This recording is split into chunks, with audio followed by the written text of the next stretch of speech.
Hello दोस्तों, कैसे हैं आप सब। आज मैं आपके लिए जॉन अब्राहम की एक शानदार मूवी को एक्सप्लेन करने वाला हूं, जो कि अभी हाल ही में रिलीज हुई है। इस मूवी के माध्यम से डायरेक्टर ने जाति प्रथा पर जोरदार प्रहार किया है। तो चलिए मूवी को शुरू करते हैं। मूवी सिंपलर प्रेजेंट करता है वेदा। मूवी की शुरुआत होती है राजस्थान के बाड़मेर जिले से, जहाँ पर हम वेदा नाम की एक लड़की को देखते हैं। ये मूवी इसी लड़की की कहानी है, इसलिए इस मूवी का नाम भी वेदा ही रखा गया है। वेदा जो है वो कॉलेज में पढ़ती है और उसका सपना है कि वो एक बॉक्सिंग चैंपियन बने, लेकिन वो छोटी जाति की होती है, जिसके चलते उसे कॉलेज में फ्रीजर के पानी को भी पीने नहीं दिया जाता और ना ही बॉक्सिंग सीखने को दिया जाता है। वो अपनी डेली लाइफ में बहुत सारी मुसीबतों का सामना करती है और ये सिर्फ उसकी ही बात नहीं है, बल्कि उस जिले में रहने वाले सभी छोटी जाति वाले लोगों की प्रॉब्लम है। यहाँ पर उन्हें सर ऊंचा करके चलने की भी अनुमति नहीं होती। और तो और अगर कोई छोटी जाति का लड़का ऊंची जाति के लड़की से प्यार कर ले तो उसकी जान जाना तो तय होता है, साथ ही साथ उसकी फैमिली को भी खत्म कर दिया जाता है। इसके बाद हम जितेंद्र सिंह नाम के एक व्यक्ति को देखते हैं, जो कि 150 गांव का प्रधान होता है। यहाँ पर इसी का राज चलता है और उनका फैसला ही सर्वमान्य होता है, भले ही वो अपने जाति के लोगों का साथ ही क्यों न दे। और वो इसी गाँव में रहता है जहाँ की वेदा भी रहती है। इसके बाद हम वेदा के घर को देखते हैं, जहाँ उसके माता पिता, एक बड़ी बहन, एक भाई और वेदा रहती है। यहाँ हमें पता चलता है कि वेदा का भाई एक लड़की से प्यार करता है और उससे शादी भी करना चाहता है, लेकिन प्रॉब्लम यह है कि लड़की ऊंची जाति की है और फिलहाल तो ये बात उसके माता पिता और अन्य किसी को पता नहीं। इसके बाद सीन शिफ्ट होता है पीओके में, जहां हम मेजर अभिमन्यु को देखते हैं, जो कि एक मिशन पर गया होता है। वहां पर उसे एक आदमी को जिंदा पकड़ना होता है, लेकिन उन लोगों को अभिमन्यु के बारे में पता चल जाता है और यहाँ पर बेहतरीन फाइट सीन देखने को मिलता है। अभिमन्यु उन सबको खत्म कर देता है, साथ ही साथ उस आदमी को भी पकड़ लेता है जिसे जिंदा लाना था, बट अभिमन्यु जानबूझकर उसे मार देता है और उसका सिर काटकर साथ में ले आता है। यहाँ पर हमें पता चलता है कि असल में उस आदमी ने ही अभिमन्यु की वाइफ राशि को गला काटकर मारा था, इसलिए उसने अपनी वाइफ की मौत का बदला ले लिया।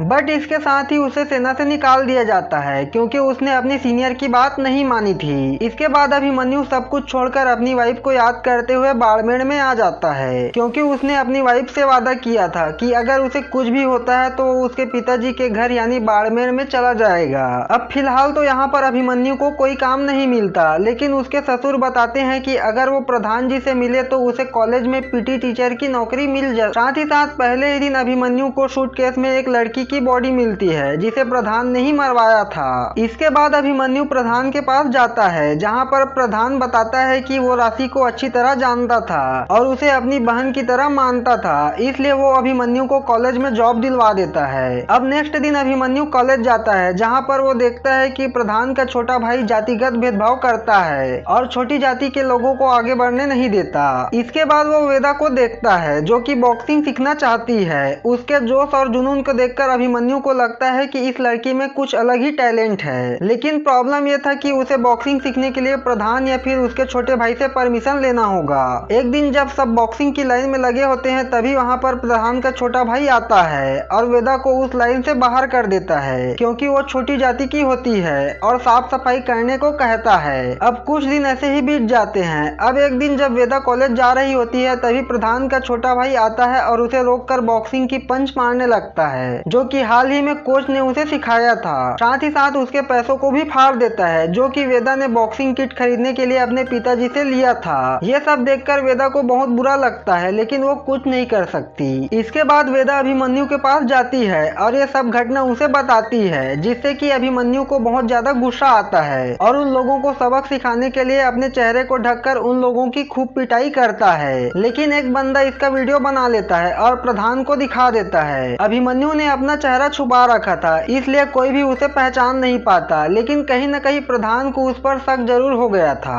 आगे हम देखते हैं कि अभिमन्यु ने वेदा को बॉक्सिंग की ट्रेनिंग देना शुरू कर दिया है, लेकिन कॉलेज में नहीं बल्कि सुबह सुबह के समय, ताकि कोई उन्हें देख न पाए। काफी दिनों की प्रैक्टिस और कड़ी मेहनत के बाद वेदा को बॉक्सिंग के सारे दाव पेच समझ आ जाते हैं। अब कुछ दिनों के बाद होली का त्योहार भी आ जाता है और कॉलेज में प्रोग्राम होता है, जिसमें सभी स्टूडेंट आए होते हैं। यहाँ पर हम देखते हैं कि वेदा का बड़ा भाई अपनी गर्लफ्रेंड को साइड में लाकर बातें करने लगता है, लेकिन प्रधान का छोटा भाई ये सब देख लेता है। अब चूंकि वेदा का बड़ा भाई छोटी जाति का था और लड़की बड़ी जाति की थी, इसलिए वो वहाँ पर बवाल करने लगता है और वो उन दोनों को अपने बड़े भाई के पास लेकर जाता है। अब यहाँ पर बैठक होता है जिसमें फैसला होता है कि उस लड़के को खत्म कर देना चाहिए, लेकिन प्रधान उसको नहीं मारता बल्कि वेदा के भाई और उसके पिताजी को उसके पैरों में नाक रगड़कर माफी मांगने को कहता है। अब इन सभी घटनाओं के बाद हम देखते हैं कि वेदा का भाई उस लड़की को लेकर भाग जाता है, जिससे कि पूरे गांव में हल्ला हो जाता है और प्रधान के कहने पर पुलिस वाले वेदा और उसकी पूरी फैमिली को थाने में लाते हैं और खूब पिटाई करते हैं। अब कुछ समय बाद वहां पर प्रधान जी आते हैं, जो कि वेदा से अपने भाई को बुलाने के लिए कहता है, क्योंकि वो समझ चुका था कि दोनों एक दूसरे से बहुत प्यार करते हैं और शादी करना चाहते हैं। इसलिए वो पूरे रीति रिवाजों के साथ उन दोनों की शादी करवाएगा और इसलिए उन्हें वापस आना होगा। अब ये सब सुनकर वेदा बहुत ज्यादा खुश हो जाती है और अपने भाई को वापस बुला लेती है। अब जैसे ही उन दोनों की शादी होती है, प्रधान उन लोगों को गिफ्ट देने के लिए आता है और गिफ्ट के रूप में अपने आदमियों से उन दोनों को गांव के बीच में ही मरवा देता है और साथ ही साथ पूरे गांव वालों को धमकी देता है कि अगर किसी ने भी दोबारा ऐसा कांड किया तो फिर वह उन सबको मरवा देगा। इसके बाद प्रधान अपने आदमियों से वेदा और उसकी बहन को पकड़ने के लिए कहता है, लेकिन ये सब देखकर वेदा और उसकी बहन वहां से भागने लगते हैं, जिसे प्रधान के आदमी पकड़ने लगते हैं। वेदा की बड़ी बहन वेदा को बचाने के लिए खुद उनके हाथों लग जाती है, जिसके बाद प्रधान उसे जिंदा जलाकर मार देता है। वेदा किसी तरह अपनी जान बचाते हुए सीधा अभिमन्यु के पास जाती है और उसे मदद मांगती है। तब यहाँ पर अभिमन्यु वेदा को अपनी गाड़ी में बैठाता है और सीधा प्रधान के पास आता है। यहाँ पर वो प्रधान से बात करता है कि वे लोग वेदा के पीछे क्यों पड़े हैं और उन्होंने उसके भाई को क्यों मारा, आखिर उनकी क्या गलती थी। प्रधान उसे बताता है कि यह सब हमारे पुरखों के बने हुए नियम है और इस तरह की किसी भी गलती को माफ नहीं किया जा सकता। इसके बाद प्रधान के लोग वेदा को पकड़ने के लिए जाते हैं, लेकिन अभिमन्यु उन सब की पिटाई करता है। ये सब देखकर प्रधान अभिमन्यु से कहता है कि अगर तेरे वह उसे कुछ टाइम भी देता है, इस टाइम में वो उस लड़की को लेकर कहीं भी जा सकता है, लेकिन अगर टाइम खत्म हो गया तो वो उन्हें पकड़ लेगा और दोनों को ही मार देगा। इसके बाद ही अभिमन्यु वेदा को लेकर वहां से निकल जाता है। उसका प्लान होता है कि वो वेदा को कहीं दूर लेकर जाएगा और उसके किसी रिश्तेदार के घर छोड़ देगा, लेकिन जैसे ही वो गाड़ी लेकर कुछ दूर गए होते हैं, प्रधान का भाई, उसके सारे लोग और पुलिस वाले उनका पीछा करना शुरू कर देते हैं और उनकी गाड़ी पर अटैक करने लगते हैं। बट किसी तरह उन सबको पीटते हुए अभिमन्यु वेदा को एक गांव लेकर जाता है, जहां पर वेदा का मौसा रहता है और यहाँ पर वेदा जो है वो अपने मौसा को सारी घटना बताता है और मदद मांगती है। उसके मौसा उनकी मदद करने को तैयार हो जाता है, लेकिन कुछ ही समय बाद वो चुपके से घर को ताला लगाकर प्रधान को उनके बारे में बता देता है। इसके बाद ही प्रधान के आदमी और पुलिस वाले वहाँ पर पहुँच जाते हैं, लेकिन उनके पहुँचने से पहले अभिमन्यु को समझ आ गया था कि वेदा का मौसा उन्हें धोखा जरूर देगा।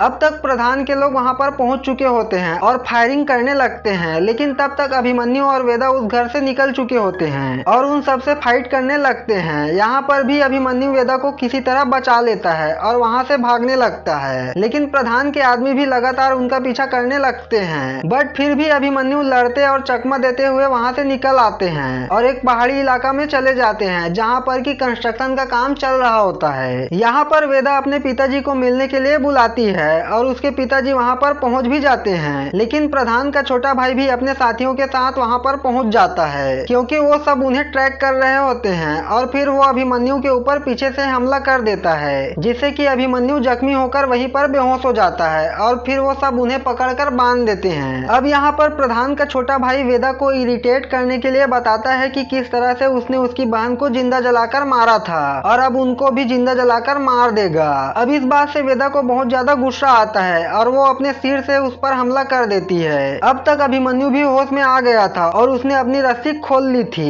इसके बाद वो उन सब पर हमला कर देता है और बुरी तरह से मारने लगता है। प्रधान के छोटे भाई को पकड़कर बांध देता है और एक बम को उसके ऊपर इस तरह से फिट करता है कि जैसे ही कोई गेट को ओपन करेगा वो बम ब्लास्ट हो जाएगा, जिससे कि प्रधान के छोटे भाई की मौत हो जाएगी। इसके बाद अभिमन्यु वेदा और उसके पिताजी को लेकर राजस्थान के हाई कोर्ट की तरफ जाने लगता है, क्योंकि वे लोग इस जाति प्रथा के भेदभाव को खत्म करना चाहते थे, ताकि फिर किसी के साथ भी इस तरह का हादसा न हो। दूसरी तरफ प्रधान अपने लोगों के साथ उस जगह पर पहुंच जाता है जहां पर कि उसके भाई को कैद किया गया था, क्योंकि उसके भाई ने पहले ही उसे उस जगह का लोकेशन दे दिया था। अब यहाँ आकर प्रधान अपने छोटे भाई को कॉल करता है, लेकिन उसका भाई बंधा हुआ था, इस कारण से कॉल अटेंड नहीं करता, जिससे वो लोग उन्हें ढूंढने लगते हैं और वो लोग उन्हें ढूंढते हुए उस दरवाजे के पास पहुंच जाते हैं जहां पर कि अभिमन्यु ने बम को फिट किया था। और जैसे ही उस दरवाजे को खोला जाता है, एक बहुत बड़ा विस्फोट होता है, जिसके चलते प्रधान का छोटा भाई मारा जाता है। अब प्रधान को समझ आ गया था कि वेदा और अभिमन्यु के कारण उसकी भाई की जान चली गई, जिससे उसे उन दोनों पर बहुत ज्यादा गुस्सा आता है और वो ठान लेता है कि वो उन दोनों को किसी भी तरह से खत्म करेगा। प्रधान को पता चल गया था कि वो दोनों कोर्ट की तरफ जा रहे हैं, इसलिए प्रधान अपने सारे आदमियों को लेकर राजस्थान के हाई कोर्ट की तरफ जाता है। अब जब वो हाई कोर्ट में पहुंचते हैं तो देखते हैं कि वेदा और उसके पिताजी कोर्ट के अंदर प्रवेश कर रहे होते हैं। तब प्रधान कहता है कि आज कुछ भी हो जाए, चाहे कितने लोगों की ही जान क्यों न चली जाए, लेकिन किसी भी तरह से वेदा और उसके पिताजी को जज के सामने नहीं पहुंचने देना है। और इसके लिए प्रधान के सारे आदमी फायरिंग करना शुरू कर देते हैं, जिससे कि वेदा और अभिमन्यु खत्म हो सके। अब यहाँ पर भी किसी तरह बचते हुए अभिमन्यु वेदा और उसके पिताजी को कोर्ट के अंदर भेज देता है, ताकि जज के सामने अपनी बात रख सके और उन लोगों के साथ न्याय हो। और इधर अकेला खुद ही प्रधान और उसके आदमियों से भिड़ जाता है। यहाँ पर बहुत ही अच्छा फाइट सीन होता है, जिसमें अभिमन्यु उन लोगों को बुरी तरह मारता है, लेकिन अकेले होने के कारण उसे भी कई सारी गोलियां लग जाती है, जिससे कि अभिमन्यु बहुत कमजोर हो जाता है और कुछ समय बाद ही बेहोश हो जाता है। ये देखकर प्रधान को लगता है कि अभिमन्यु मर चुका है, इसलिए वो अपने आदमी से उसके सर को काट कर लाने को कहता है। और जैसे ही वो आदमी अभिमन्यु के सिर को काटने वाला होता है, अभिमन्यु जाग जाता है और उस आदमी को मार देता है। और इसके बाद ही पूरे जोश के साथ वो प्रधान के आदमियों को मारने लगता है और लास्ट में प्रधान को भी गोली मार देता है। वो गोली प्रधान के पेट में जाकर लगती है, पर अभिमन्यु को लग रहा था कि प्रधान भी मर चुका है, लेकिन हम देखते हैं कि प्रधान अभी भी जिंदा है और वो एक बंदूक लेता है और अभिमन्यु को मारने की कोशिश करता है। दूसरी तरफ वेदा और उसके पिताजी कोर्ट के अंदर जाते हैं और जज के सामने अपनी बात रखते हैं, लेकिन बाहर के गोलीबारी के कारण जज भी बहुत ज्यादा डर गए होते हैं और इसलिए वो भी टेबल के नीचे छुपे होते हैं। लेकिन यहाँ पर वेदा बिना डरे रोते हुए अपने साथ हुई घटना के बारे में बता रही होती है। अब ये सब सुनकर एक लेडी जज बाहर आती है और वो वेदा के केस पर जजमेंट करने की बात करती है। बाहर में हम देखते हैं कि अभिमन्यु बचते हुए प्रधान का सामना करता है और गन लेकर प्रधान के मुंह में गोली मार देता है, जिससे कि प्रधान की मौत हो जाती है। और उधर कोर्ट में जज ने भी अपना जजमेंट दे दिया होता है, जिससे कि उसके जिले में हो रहे जितने भी गलत काम हैं उन पर रोक लगा दिया जाए और जितने भी अपराधी हैं उन पर सख्ती से कार्यवाही किया जाए। उधर अभिमन्यु को भी बहुत ज्यादा गोली लग गई थी, जिसके कारण वो भी वहीं पर दम तोड़ देता है। अभिमन्यु ने वेदा को बचाने के लिए अपना बलिदान दे दिया होता है और इसी के साथ ये मूवी यहीं पर खत्म होती है। तो दोस्तों, ये था वेदा मूवी की कहानी और ये मूवी रियल स्टोरी पर बेस्ड है, जो कि कुछ सालों पहले तक बहुत जगहों में हो चुकी है। आपको ये मूवी कैसे लगी कमेंट जरूर कीजिए, लाइक शेयर एंड सब्सक्राइब भी कीजिए। दोस्तों, एक वीडियो को बनाने में बहुत टाइम और मेहनत लगता है, इसलिए वीडियो आने में थोड़ा लेट हो जाता है, जिसके लिए मैं आपसे माफी मांगता हूँ। तो मिलते हैं एक नए मूवी के साथ, तो अभी के लिए थैंक यू फॉर वॉचिंग।